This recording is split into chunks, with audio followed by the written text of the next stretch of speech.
A community has no greater responsibility than to provide a once-in-a-lifetime quality education for every student that lives within it. Citizens for Mukwonago Schools was formed to generate support for the budget referendum on the April 3rd ballot. We are comprised of parents, current and retired staff, alumni, youth program administrators, and community leaders.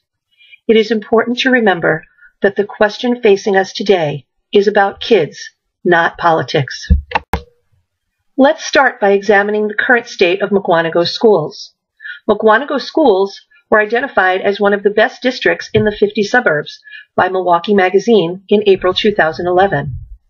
Our high school was recognized for expanding access to advanced placement courses by the College Board.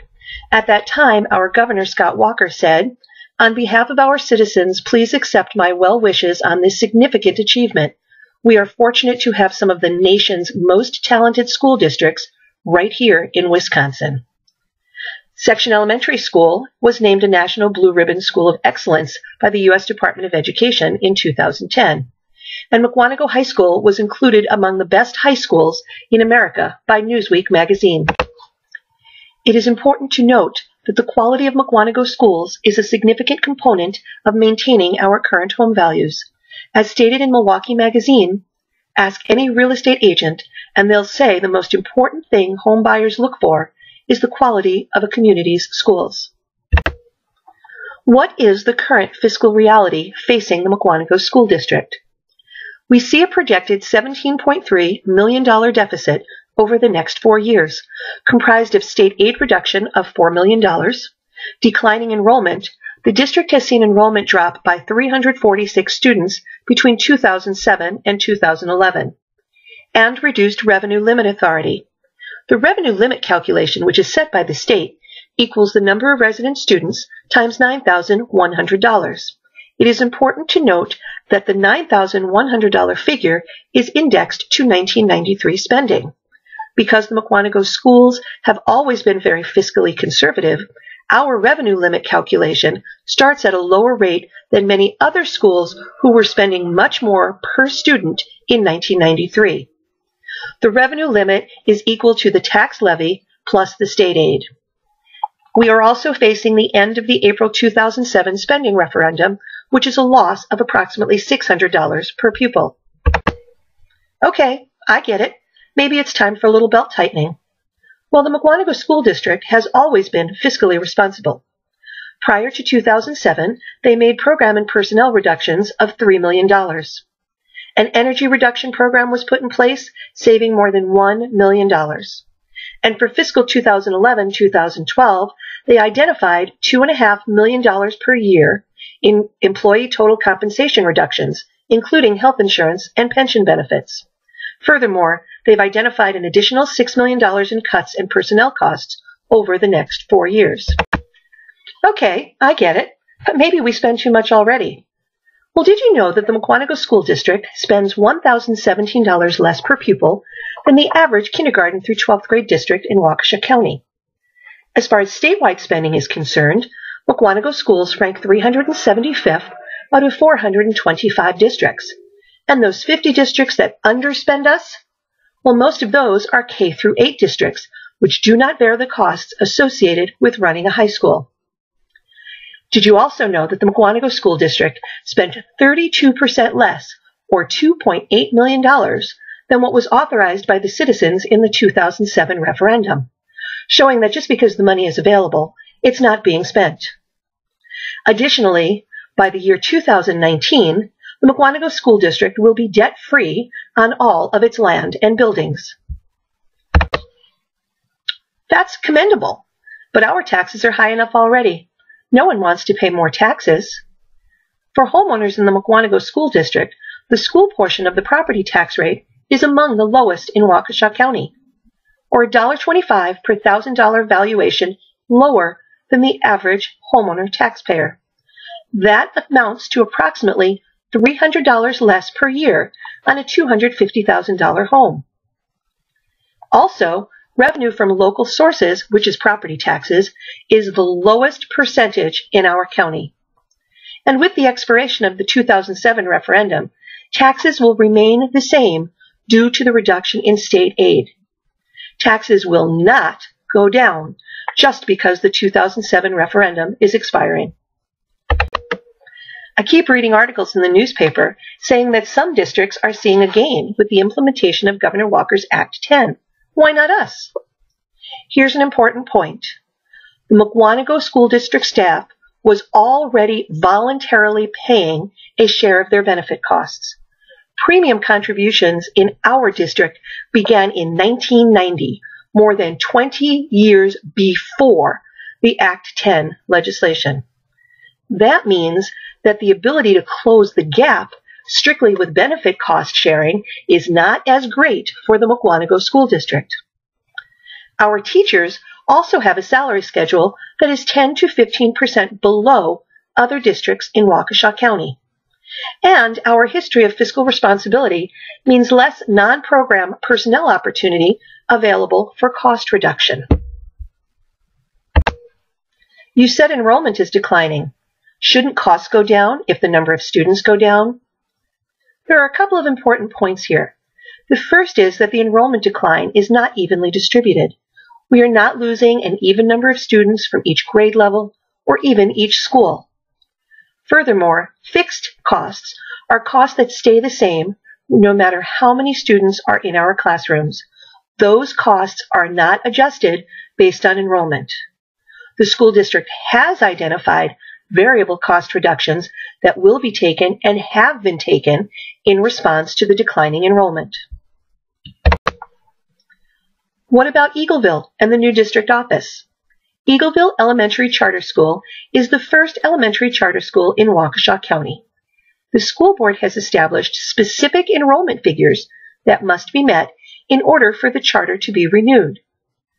Current enrollment has resulted in staff reductions of 33% of the teaching staff for next year through the establishment of multi-age classrooms. As far as the district office is concerned, that building was paid through fund balance account, which is really accumulated savings. No debt was incurred and no referendum funds were used. But was it really necessary? Well, if you're familiar with the old district office, that former facility was not handicapped accessible and did not meet the requirements of the Americans with Disabilities Act.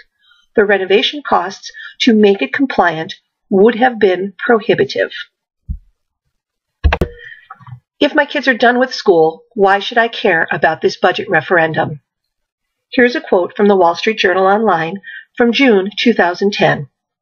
State assessments, independent rankings from websites like Great Schools and Education.com, and annual magazine rankings of America's top high schools have not only made it easy for parents to factor school test scores and parent-teacher ratios into their buying decisions, they have cemented the relationship between home prices and school quality.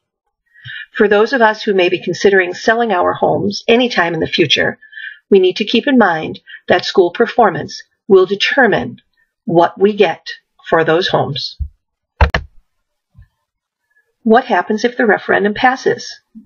If the referendum passes, property taxes on a $250,000 home will increase approximately $50 per year, or 96 cents per week, or 14 cents per day. You are being asked to make an additional investment of 14 cents per day in our community's future. Additionally, the district will still make $6 million in cuts over the next 4 years, including making the equivalent of 11 staff reductions next school year alone to align with declining enrollment. If the referendum passes, our district will be able to maintain the level of course offerings, programs, and extracurricular activities that help make it one of the finest districts in the state.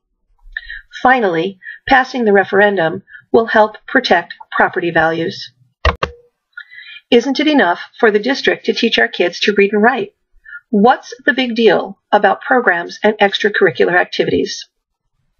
Well, there is no cookie-cutter formula for student success. A successful student is one who will make a connection somewhere within the school district. Not everyone makes that connection in math. Not everyone makes that connection in social studies. For some students, the connection is made on the football field. For some students, the connection is made in the band. For other students, the connection is made through civic clubs and organizations.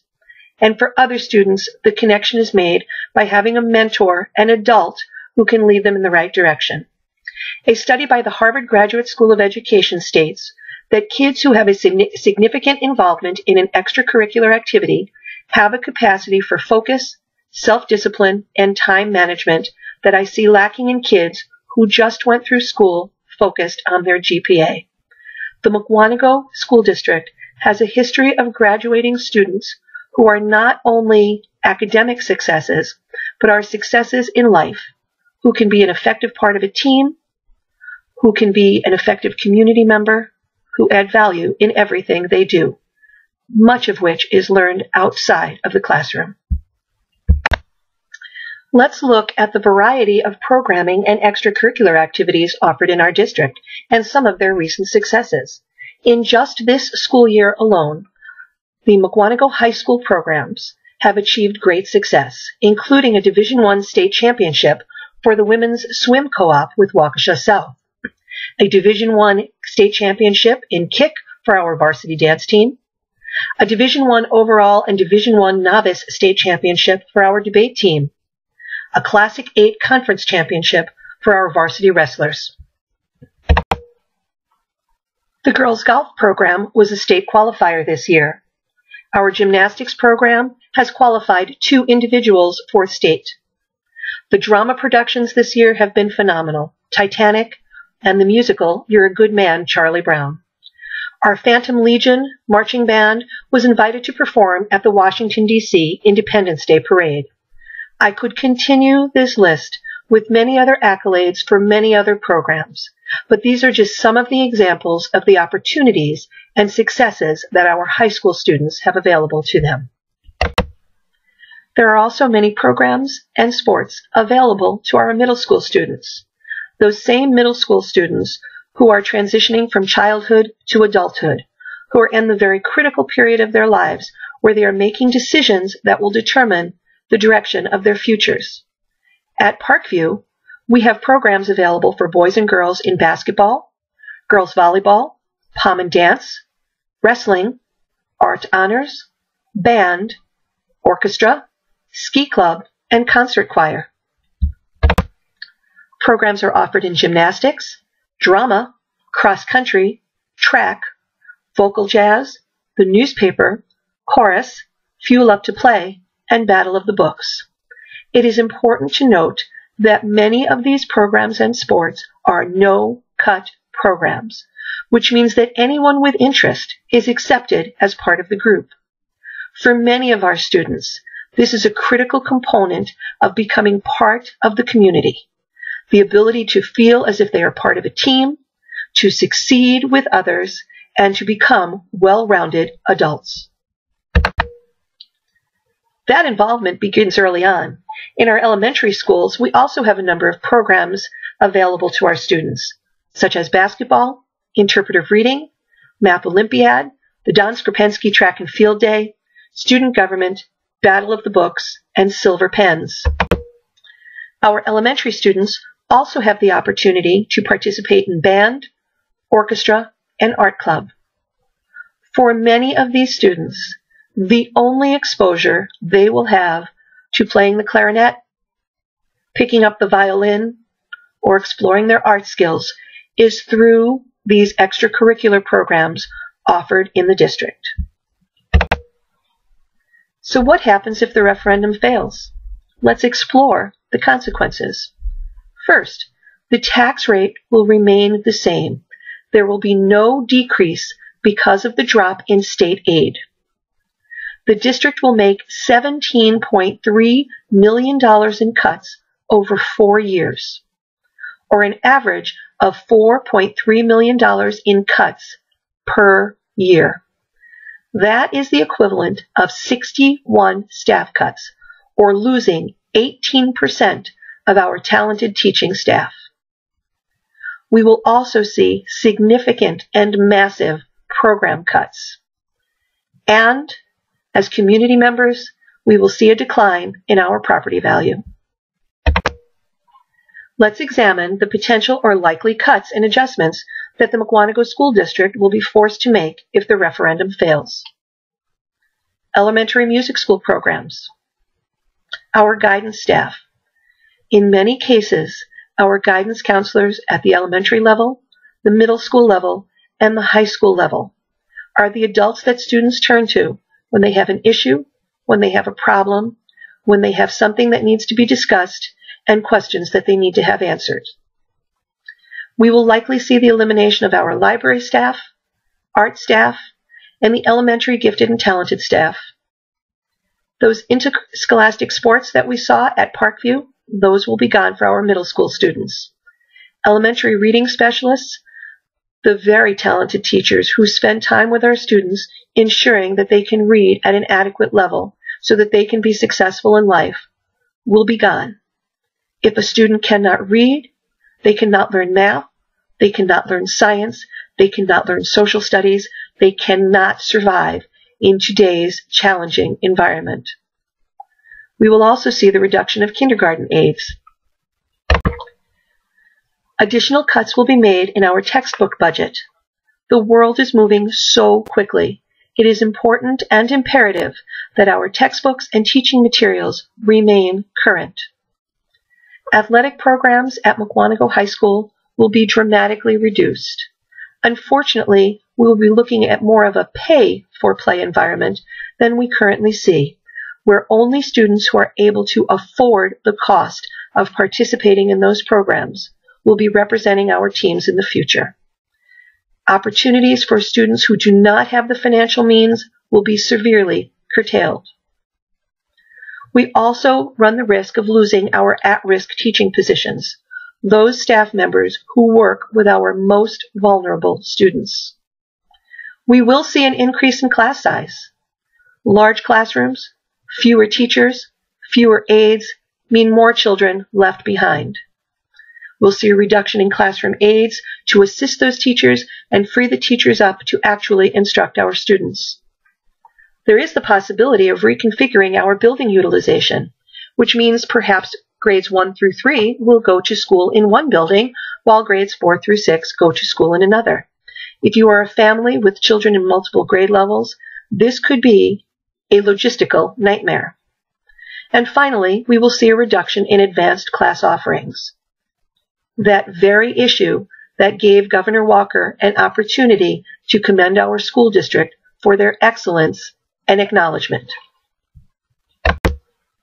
By now you may be asking, what can I do to ensure that we get the number of votes necessary to pass this critical referendum so that our kids can continue receiving an excellent education?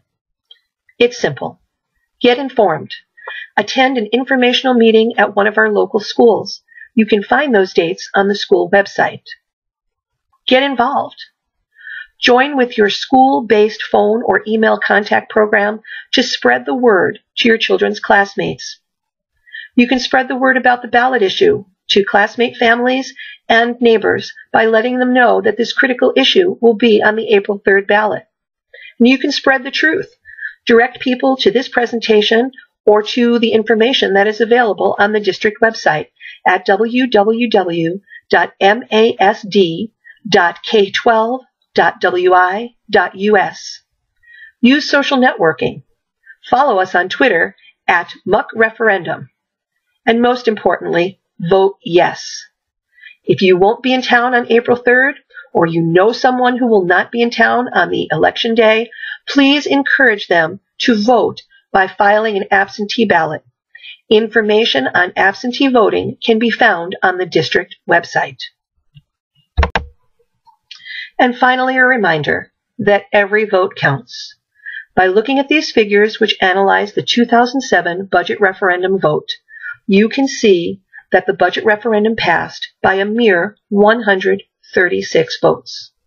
It is important to our children, it is important to our community that those of us who can vote do vote.